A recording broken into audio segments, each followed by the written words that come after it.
Good morning, and welcome to the Geopolitical Outlook session here at the 2022 World Economic Forum annual meeting here in Davos, Switzerland. I'm Mirek Dusek. I'm with the World Economic Forum. For years now, analysts and leaders have been concerned about increased competition and fractures in the tissue of international relations as we've known them, particularly since the 1990s. They have been concerned about the growing divergence, the strategic divergence among the great powers. They have been concerned about the resulting multipolarity and then the attendant lack of progress in some of the key global issues that we have: climate change, trade, technology, governance, health. And many have also been warning about the risk this increasingly fragile system poses not only on the geopolitical front, but also across economies and societies. If anyone needed any persuading, Russia's invasion of Ukraine 3 months ago on this day is a testament that we've entered a more geopolitical world. It is also a vivid testament that we're facing a very systemic challenge because we're facing a geopolitical crisis which is having these cascading effects across energy systems, food systems, and also within the global economy. We've been talking about it here now at the annual meeting, and I think it's best summed up by the head of the IMF, who said it here yesterday, that the war in Ukraine has darkened the outlook for the global economy and could result in recession for more vulnerable countries.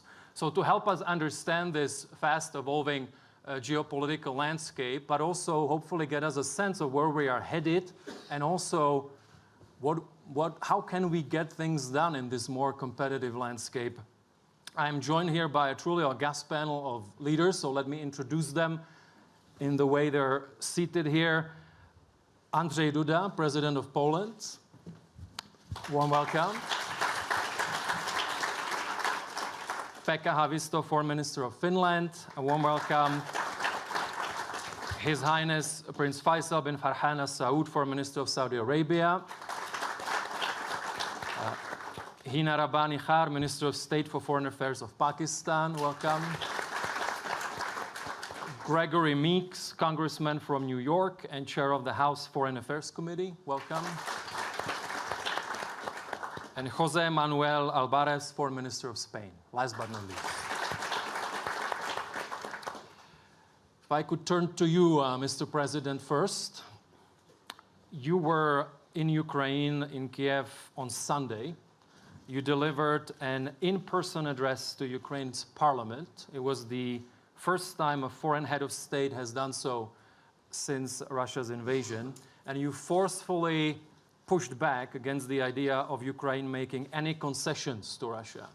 And Europe and the West has so far been very united. Are you optimistic? Are you persuaded we can remain united on that front going forward? And long-term security picture in Europe, are we headed to a new Cold War? Over to you.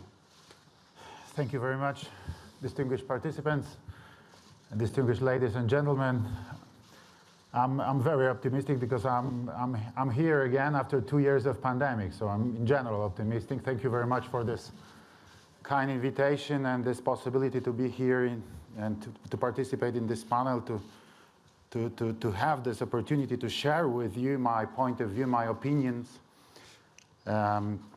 Concerning situation in Ukraine now, in our part of the world, in our part of Europe, and my opinion, how it could influence the situation for the future. So now, please take your earphones and electronic devices because it will be much easier for me to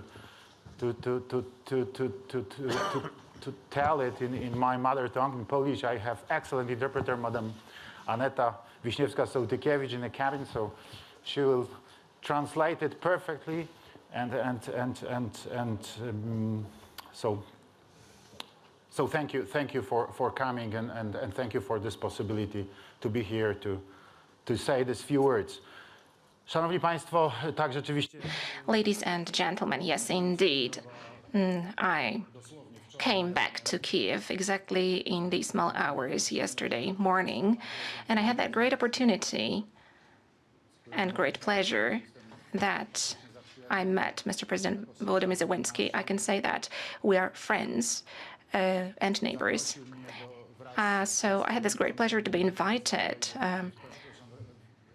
there together with the President of the Supreme Council of Ukraine, Verkhovna Rada, to speak in front of the Supreme Council. I considered it a great honor on behalf of the Republic of Poland in this very complex situation for Ukraine, in which Ukraine was thrust 3 months ago as a result of Russia's aggression which 2 years ago was unthinkable, which was expected in the last months, but still, ladies and gentlemen, I have to share with you that despite different information from, as all of us know, intelligence services, which we had received and which I had an opportunity to get acquainted with as President of the Republic of Poland, still, given all that information, I had not expected that that aggression would happen on such a big scale. Of course, I knew that Russia's aggression would happen. That was clear. President Putin had no longer any alternative because he had amassed big numbers of troops at the border with Ukraine, and because of that, he was forced to solve that situation somehow. Also, due to prestigious reason for himself, it was clear it was a propaganda, and that is why that aggression had to happen. But speaking honestly, I expected that the scale of that aggression would be much smaller. And off the top of my mind, I thought that the attack would be launched only on Donetsk and Lugansk regions. Then I thought that perhaps Putin would like to establish a land corridor to Crimea. And then in the third scenario, I thought that perhaps there would be an attack launched on Odessa and Kiev. Odessa and Kiev, although it was hard for me to believe that that would have been possible for Putin to decide to launch such a far-reaching and serious, large-scale military operation. Nevertheless, I believed there was such a possibility for two reasons. First of all, Kiev is a historical capital of Ruthenia. Kiev is the cradle of Ruthenia. So this is the beginning of Russia as such, because there is the baptism of Ruthenia happening in Kiev. This is how it is seen by the Russians. For that reason, the seizure of Kiev would have equaled to the capturing of the cradle of Russian civilization and Russian culture. In that respect, that is important. And Odessa symbolizes the greatness of Russia. To Russia, Odessa is a great, magnificent pearl of the Tsarist time Russia. It's window to the world. It's a multicultural city, wonderful, a city dripping with wealth back in the Tsarist Russia. It is a synonym of luxuriousness, of modernity. So whenever we say that imperialist tendencies are revived in the head of Vladimir Putin and his team to rebuild that imperial Russia, then to a large extent we can say it is not just dreams. It is not just coming back mentally to the times of the Soviet Union, where those people were born, where they were raised, and where they lived as KGB agents, as KGB operatives. But today they're also thinking along the lines of the great Tsarist Russia, which was a superpower in the 19th century and in the early 20th century. But I thought that would be the third scenario, and then the fourth scenario stipulated that a full-scale invasion would happen on the entire territory of Ukraine, but I believe that was not possible. Just for one simple reason, Ukraine is twice as big as Poland. Poland is 312,000 square kilometers, and Ukraine more than 620,000 square kilometers. So to capture such a country, you need a lot, big troops to occupy the entire Ukraine, and Putin amassed an estimated 160,000, 190,000 soldiers. So for that reason, the occupation of the whole of Ukraine was simply impossible. But still, there was one thing which I believe President Putin did not take into account. Namely, he did not take into account that Ukrainians would put up such a fierce resistance. Volodymyr Zelensky repeated that to me on a couple of occasions. We met twice before the very invasion. First, I received him in Poland, where we had an informal meeting in the city of Wisła together with his team. We spoke at length, and then one day before the invasion happened, just before the Russian tanks rolled into Ukraine, we had our last conversation before the war broke out. I visited Kiev together with President Gitanas Nauseda a couple of hours before the invasion. And every time Volodymyr Zelensky told me, Andrzej, if you think that they would just come, that they would conquer Ukraine just like that, that we would give our land to them, they are deeply mistaken. We have been fighting for 8 years. We started in 2014. We have got thousands of battle-tested people. They saw blood. They know how to fight. So they will fight till the last breath. And nobody's going to give away an inch of our territory without fight. And that is what happened. And that is what was happening today. So what I'm absolutely convinced about, Ukrainians are using all their strength to resist and to fight. And they're going to do so.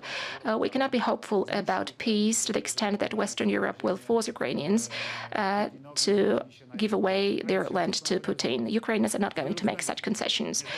They are not going to do that for many reasons. First of all, because they have spilled so much blood. They are not going to make any concessions also because they have been fighting and their country has taken bad damages. And they really want to take revenge. They want to recapture their lands. There is such a strong will to do that that I do not believe that they would agree to such conditions, that Russians would take away more land, more Ukrainian land. I simply do not believe that they would make such concessions. Also, geopolitical reasons. Today, political elite in Ukraine cannot agree to that. Everyone who would agree to that as a politician in Ukraine would be finished, because this defense is a national decision. The whole nation believes they have to fight. Almost nobody believes that they shouldn't put up a fight. So if any politicians in the West thinks that they could force Ukrainians to make concessions to Putin, as we heard a short while ago from Mr. Berlusconi, then they're deeply mistaken.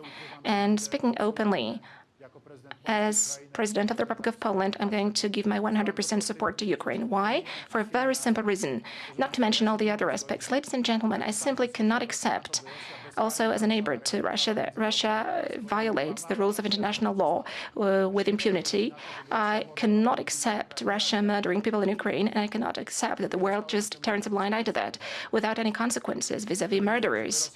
I cannot agree that Russia should not pay war reparations for all the damage it has inflicted on Ukraine, that it is not forced to simply finance the revitalization and the rebuilding of Ukraine. To me, it is obvious that the ones who have waged war in Ukraine, by launching this unprovoked, unjustified attack on Ukraine, without any reason, please believe me, beyond a shade of a doubt, if we listen to Russian propaganda, they're saying there are Nazis in Ukraine. But, well, of course, this is absolutely nonsense. It is a load of rubbish. That was an invasion resulting purely from imperial ambitions of Russia. There was no other reason for launching that invasion. Nobody was waiting for Russia in Ukraine. Nobody was waiting for Russia to come. People wanted to live in a free, independent, and sovereign Ukraine.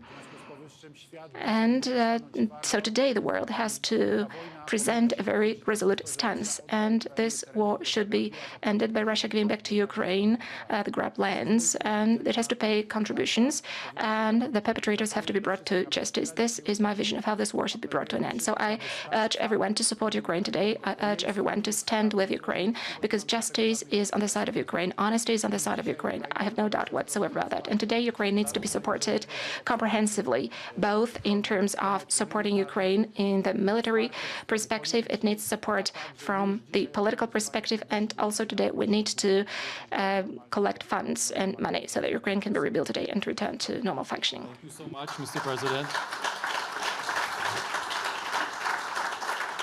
Thank you so much for this important message. I'll move to Foreign Minister of Finland, Pekka Haavisto. You recently applied, together with Sweden, to become members of NATO. You have a long border with Russia. So how does the tragic war in Ukraine looks from the vantage point of Finland? And also, what do you expect from the NATO membership in terms of increased security for Finland? Over to you. Thank you. And thank you for this opportunity of being here, and thanking also Poland and President for all the work you have done for Ukraine, and you have been on the front line and been on the front line also on the European Union support to Ukraine. So thank you for all that.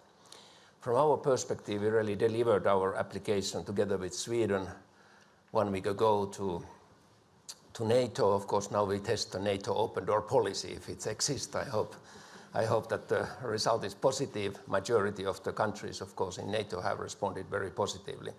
But how we see actually the situation, we have really more than 1,300 kilometer common border with Russia, and actually I would maybe say that we saw 5 changes in our surrounding and which triggered then our application to NATO. And first is actually the collapse of the European security architecture. What was agreed in Helsinki in 1975 in the OSCE structures is now disappeared. We couldn't prevent a war in Europe with all those structures that we have been creating, and that's maybe now the first remark.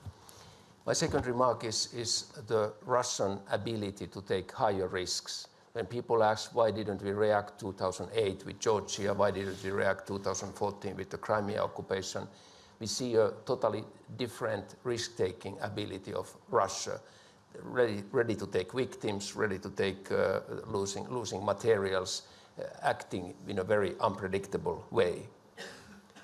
Russia was also able to gather more than 100,000 soldiers in one spot on their border, saying that this is an exercise, but actually using them, this military force, then really to attack the capital, Kiev, like here was mentioned, actually to trying to do the regime change in a country of 40 million people by military force, actually even without using their reserves yet, just the ordinary military.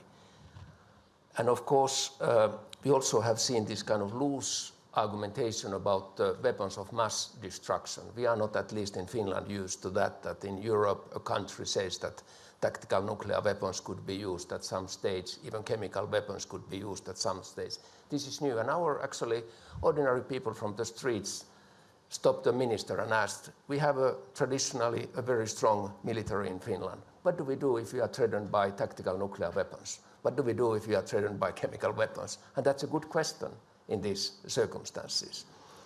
And finally, what we see actually now in Ukraine is that the rules of warfare are totally lost. Geneva Conventions not respected.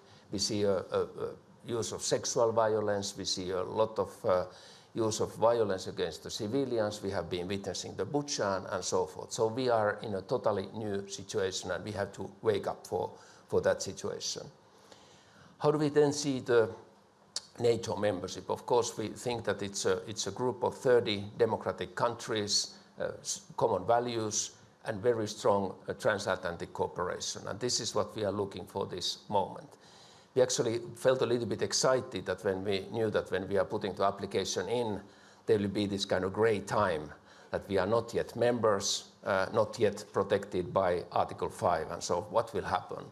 But we are very thankful that many bigger countries in NATO actually delivered us this kind of, not security guarantees, because you can give those only in the NATO, but security assurances, or however you want to call them, that if something bad happens, this support will be given to applicant countries, Sweden and Finland. And now we are looking, of course, forward of our NATO membership and good cooperation also on the transatlantic spirit. Thank you. If I could just have a quick follow-up question. So on the open door policy, how optimistic you are that you can persuade Turkey to work with you in that framework? Well, of course, we have been asked time to time that have we been too blue-eyed on NATO's open door policy. I have to say that I have been this spring twice in Turkey, talking very much with my good colleague, Minister Çavuşoğlu, and basically on those discussions, there were no problems raised and so forth. And now when we see the problems coming, of course, we take this diplomatically. We are sending our delegations to visit Ankara, actually both Sweden and Finland. This will happen tomorrow and so forth, so the dialogue is continuing. We understand that Turkey has some of their own security concerns vis-à-vis terrorism and so forth, and of course we think that we have good answers for those because we are also part of the fight against the terrorism. So we think that this issue can be settled. There might be also some issues that are not linked directly to Finland and Sweden, more to other NATO members and so forth, but I'm sure that in a good spirit, NATO can solve this issue. If I have been reading correctly in the NATO rules, actually this issue of common views is very strong also, that you should find consensus also in the NATO structure, and we rely on that. Thank you so much. Your Highness, Foreign Minister of Saudi Arabia. So we have talked about this increased geostrategic competition, the US, China, Russia. You have a long-standing, strong partnership with the United States. You work with Russia within OPEC Plus, for example. Of course, you also have relations with China, G20 country. So what does this more competitive international system mean for a major G20 country like yours to pursue foreign policy objectives? Thank you, and thank you for having me in this panel. You know, if we learned anything from COVID is that we need to focus on cooperation. And I think we need to continue to look towards avenues to foster that cooperation. Even when there is difference, when there's competition, we need to find mechanisms to talk to each other. And the kingdom having a relationship with all of the major players and playing a role in a very important part of the world, we hope that we can facilitate some of the dialogue, especially when we talk in the context of China, the US. China is our most important trading partner. The US is our most important national security partner. In the end, without cooperation, especially on issues, we are facing a significant issue on food security. Part of it is because of the war in Ukraine, but it's not just that. There are other significant factors playing into that very significantly. And here again, if we don't, as a global community within the context of the G20, beyond, are able to address those challenges, even when we have differences, I think we will be facing significant difficulties, especially in the developing world. And the kingdom is a member of the G20, but we are also a developing country, and we feel very strongly that we have a responsibility to help set the agenda, the global agenda, in a way that supports the interests of the developing world. Thank you. I have a follow-up question. You're also a regional actor, and so we're seeing this increased competition geostrategically. But if you look at the Middle East, you could say that you are seeing increased diplomatic activity. We've seen visits between Turkey, Saudi Arabia, UAE. We've seen you've had publicized dialogue with your northern neighbor, Iran. So are you maybe a little more hopeful that in the Middle East we can see pathways to more dialogue and cooperation? I certainly hope so, and we are working very hard to make that happen. The kingdom has Vision 2030, which is a very broad-ranging vision in renewing our economy, looking towards the future, building prosperity for the people of Saudi Arabia sustainably in the long term. We can only do that if we have a safe, secure region, a region that is stable, and that can only happen with cooperation with all of our neighbors. So we will continue that path of dialogue, and it reflects what I just said earlier, that our strong belief that dialogue as a whole and cooperation globally is necessary. And I think we need to make an example through fostering cooperation in our region as well. Thank you. Moving to Minister Khar, Minister of State for Foreign Affairs of Pakistan. Similar question, again, a major power, Pakistan, in a more competitive international system. Again, huge relationship with the United States, very important relationship with China. You're a new government. Maybe you're thinking about your priorities right now on the foreign policy front. How do you navigate this as Pakistan? Sure. Thank you. I think it's actually an interesting, not an interesting, but a very difficult place to be in for all of us. It doesn't matter whether you're from Finland, from Poland, from Saudi Arabia, from Pakistan, from the United States of America or Spain. Everybody's feeling the world is an interesting place where everyone is feeling threatened by someone else. And that someone is also feeling threatened by someone, either the same person or someone else. Now, the thing that I ask myself is that when history is written and when we are told that how did humanity react and how did leadership react, when both the humanity in the face of the COVID crisis or the pandemic and the hunger crisis that is on our door, when humanity was facing its biggest challenge and when the planet in terms of climate change was facing perhaps the biggest challenge that it has faced, at least in my lifetime, what did the leadership of the world do? How did the world react to that, right? And if the answer is they went to war, not a very good answer. And if the answer is they chose confrontation over collaboration, not a very good answer, right? And then I think future generations have every right to judge the people sitting on the stage, the people in the audience, and pretty much all of us, right? So for a country like Pakistan, I don't think we should be at a place, and the fact that we are typically asked this question all the time, who do you choose, shows how far we have fallen as the global community and as the choices that we made over the last 20 years also. And there are many reasons to explain why we are where we are, and that's not a conversation that we can do in like the next 5 minutes. But it is perhaps important to understand that if we go towards a world where the two largest economies are in a state of confrontation and countries like Pakistan are asked to, given these very simplistic binary choices, are you with us, are you against us? If you're with them, then you're against us. Difficult, impossible. And now, for a country like Pakistan, which has already had fiscal space problems, to now be threatened on top of that superimposition of the, the food security crisis, which has resulted in, because of this particular conflict. And then every other problem that we have to deal with, both on the climate side, coming in from a difficult region, a region where we've had conflict for 20 years, just recently, and maybe 40 years before that, where the intervention in Afghanistan did not really go so well and did not give such great results. So you find yourself in this odd position of wanting to get answers from the world, but the world ending up asking you questions, right? And I will just say that in this point in time, I think this is an inflection point for the world. I genuinely am not saying this only diplomatically. I mean this is an inflection point for the world. Either we can allow confrontation to guide leadership decisions for the future, or we can do what why do most people in this room at least espouse to liberal values? Then what do liberal values really mean? They mean room for other opinion to coexist and then collaborate to develop, and to each system being able to support the other and develop together, right? To have room for diversity, if not divergence, and to be able to accommodate divergence. Now, unfortunately, 20 years back, the world was a far better place. I do not feel very confident when I look at my almost teenager children and feel that I probably lived in a securer world than the one that we are leaving to them. And right now, I say we are in inflection point because I think we still have room to be able to come back, okay, and to be able to relook as to how we have.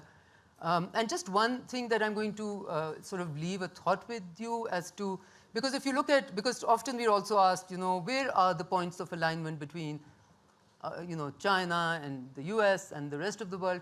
And if you speak to everyone as we do, nobody's stated position is different than the other.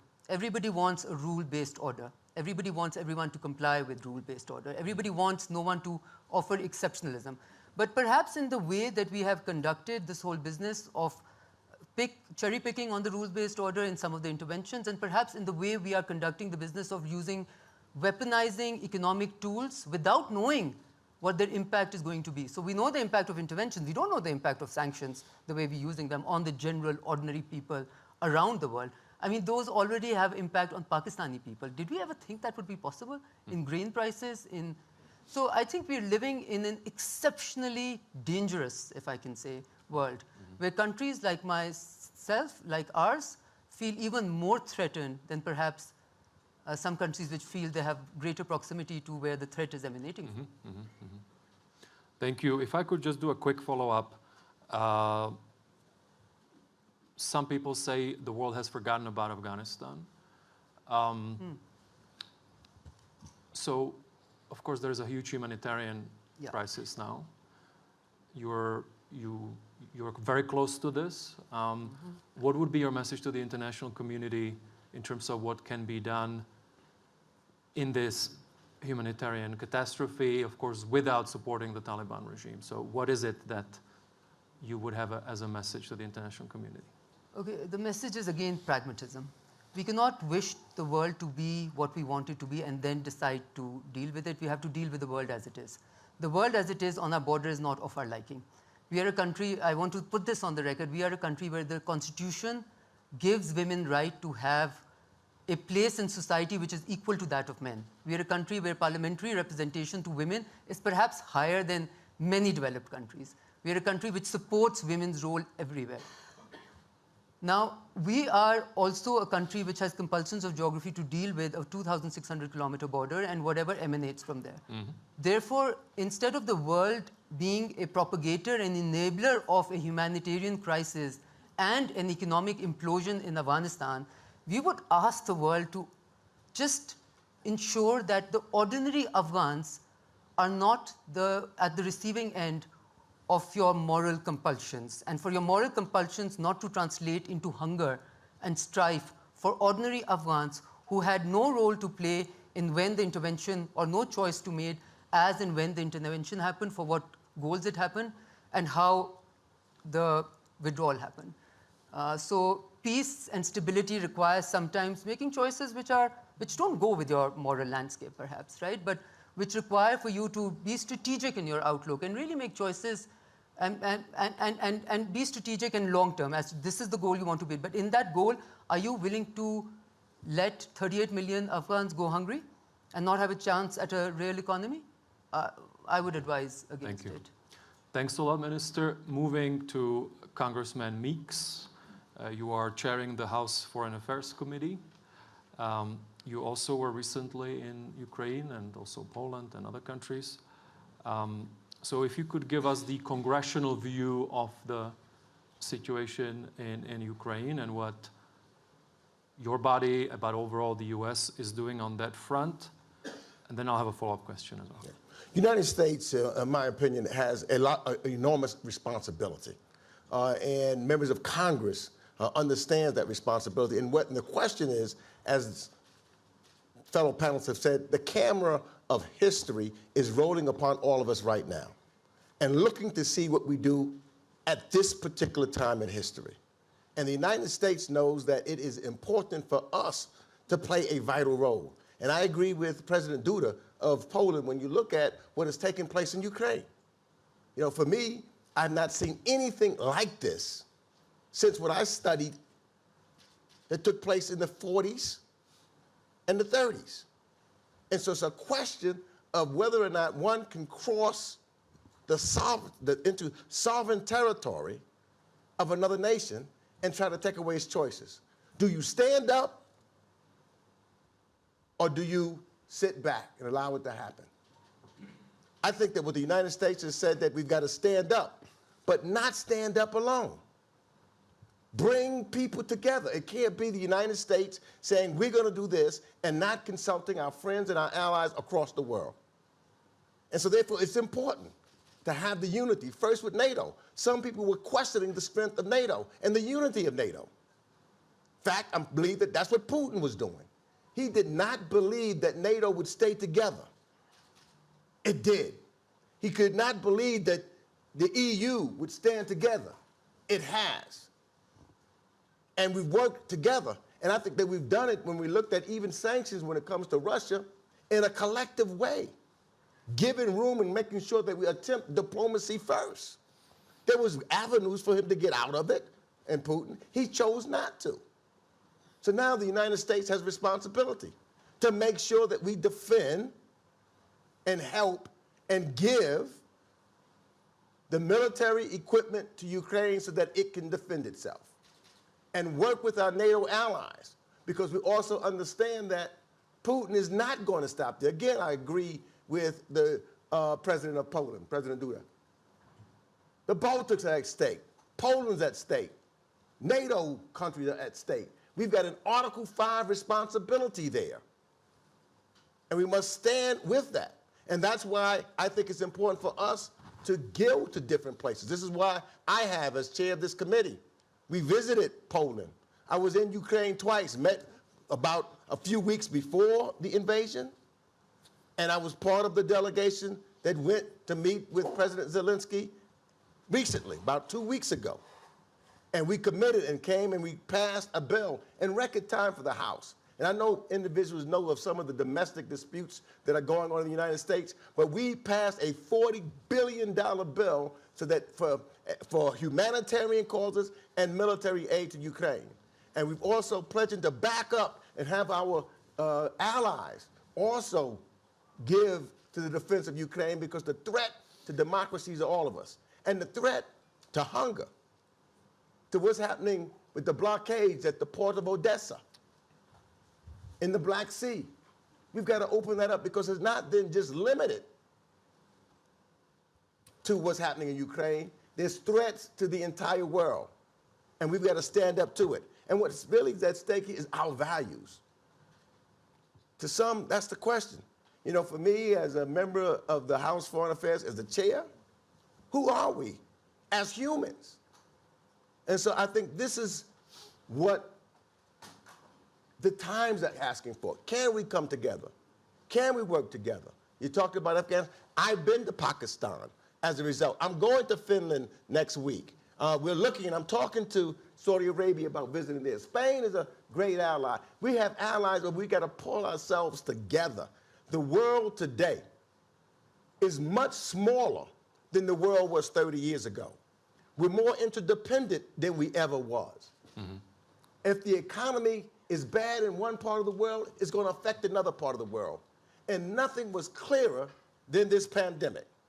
None of us are safe until all of us are safe. And I hope that's the message that goes across, that we must come together as a world. And there's deficiencies that we've had, because we know that there's some parts of the world that has not come along with reference to Russia. So we've got to talk to them also, so that we get together, because that's the only way that I think that we'll be able to survive this place that we call Earth, climate. I mean, there's issues, whether you deal with climate, energy security, food security, all of this at line, and it affects each and every nation on this planet. Congressman, thank you. If I could just do a follow-up, we have the midterms coming up. You alluded to it, that some people are also looking at some domestic issues, but you said also, of course, that there was bipartisan support for the bill. Some say that in terms of the response of the West, this was a unique moment. So are you optimistic that with the midterms, we can see consistency on the foreign policy front from the United States on this front or other fronts? Yeah, I am optimistic. One of the things I do, I talked about the travel. I try to make sure that when I travel in a bipartisan delegation, Democrats and Republicans, so that we're not divided when it comes to foreign policy and our goals and moving forward. I think that's tremendously important. And I would think that, you know, because of all of the issues of which, you know, has been articulated by this fantastic panel, that once it's done, it is more than just America. It's more than, so it can't be a scenario. And I think that's what this pandemic and this war that Russia has caused shows, that it can't be America alone. It's got to be America talking to the rest of the world and engaging the rest of the world and listening to the rest of the world and working together. That's, in my estimation, leadership. Leadership is not if you're by yourself. Leadership is if you can work with others and move forward. And I think that's where we're headed. And hopefully that will happen no matter who is in charge after the midterm elections. Thank you. Moving to Minister Alvarez, Foreign Minister of Spain, you are hosting the upcoming NATO summit in Madrid next month. What are your main priorities? What do you expect from the NATO summit as the host country? There are 4 things that Spain is aiming in this summit. And of course, I speak on behalf of my country, because in NATO, especially facing the Russian aggression to Ukraine, we are always aiming for unity. And what we have to do is to discuss among ourselves. But first, of course, a strong response to Russia, because this is a threat that it's to Spain, to the European Union, to the transatlantic allies, and also to democracy, because there are 2 models that are facing each other in Ukraine. There is a model that is authoritarian, that doesn't believe in the rule of law, and there is another one that is represented by European Union that believes in diversity, in pluralism, in democracy. So a strong response from this alliance of democracy that is NATO. The second one, a strategic concept that will head the organization for about a decade. A new strategic concept will be issued. Right now, the main threats come from the East, and we acknowledge that. But we want also a strong component from the southern flank, because we have also very deep threats from our southern flank. The political and unacceptable use of energy or irregular migration to threaten our sovereignty. There is Russian threats also coming from the south. We have the epicenter of terrorism right now in the Sahel. And the third one, of course, is welcoming 2 new members, Sweden and Finland. Spain strongly supports their accession to NATO during that summit. And above all that, unity. Unity is our best defense against any threats coming from the east and from the south. Thank you. And if I could just have a follow-up on the Mediterranean realm, because you are a Mediterranean stakeholder.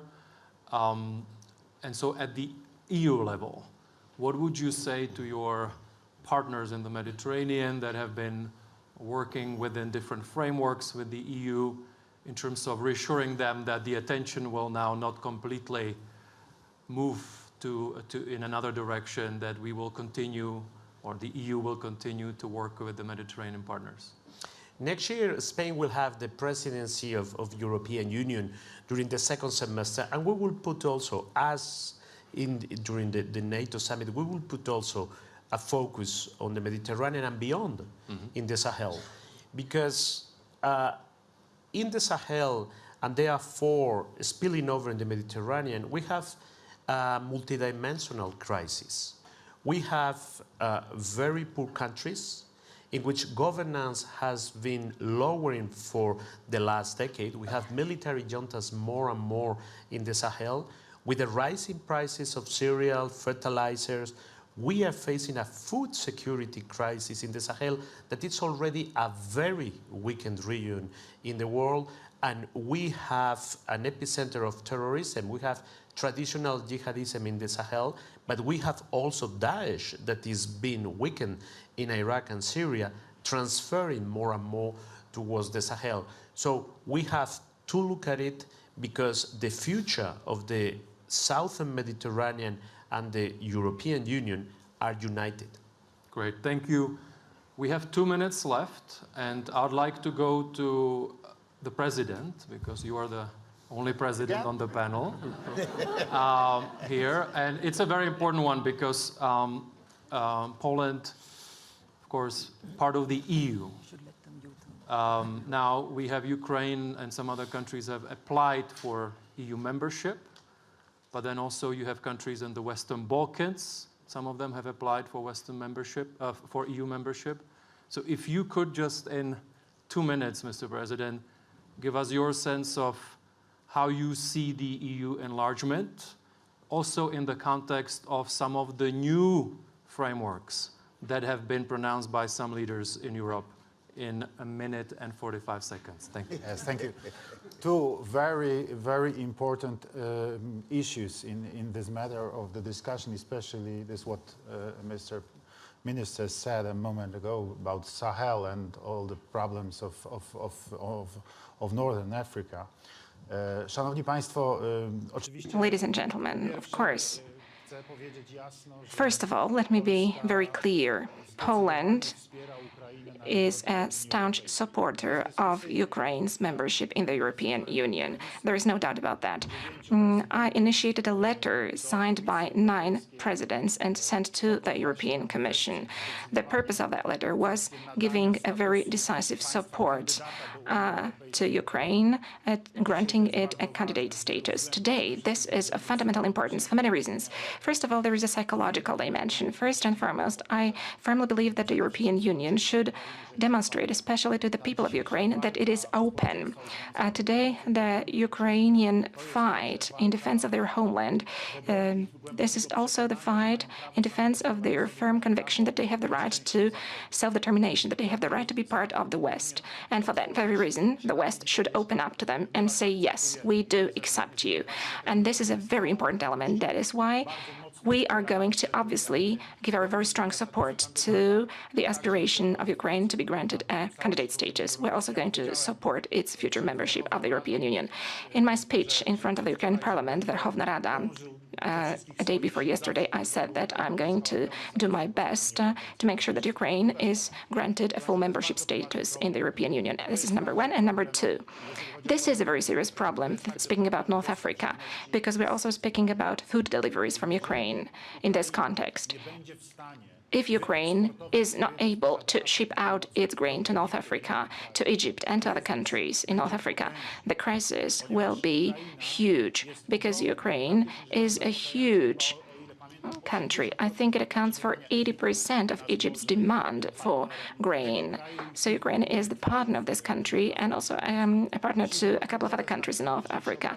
So today this is of key importance. If there is a starvation crisis in North Africa, if it turns out that there are no shipments, if indeed the scenario that Minister laid out materializes, then indeed Spain and the entire Southern Europe will face a huge migration problem, a gigantic migration problem. It is obvious to us that there will be a gigantic migration pressure, not to mention a lot of big chaos and unrest in the countries of North Africa and in this part of the world. So today we should focus on making it possible for Ukraine to ship out its grain. President Zelensky, when I visited Kiev together with the Baltic states presidents in mid-April, right after Russian troops withdrew from the suburbs of Kiev, said to us that Ukraine sowed its fields, which means that there would be harvest. But the question is, will there be enough hands to collect that harvests? And question number two, how this grain and sunflower seed oil, and Ukraine is the biggest producer of sunflower oil, how this grain, how this sunflower oil seeds can be shipped out to other parts of the world. Today it is clear that ports need to be used for that. The Odessa port today is blocked today. The question is, are we able to unblock it? The question is, can we transport this grain to Polish seaports, to the Lithuania seaport in Klaipėda, to Constanța in Romania? So there are a lot of question marks here today, and these are the problems that we have to solve, because this is one of the keys to solve the problem of the potential unrest in North Africa. Mr. President, dear ministers, congressmen, ladies and gentlemen, thank you for joining this important conversation. I think you ministers said we are at an inflection point, a lot of challenges and uncertainties. I hope that when we are here in a year's time, we'll have more solutions and more peace. Thank you so much. Thank you very much. Thank you. Thank you.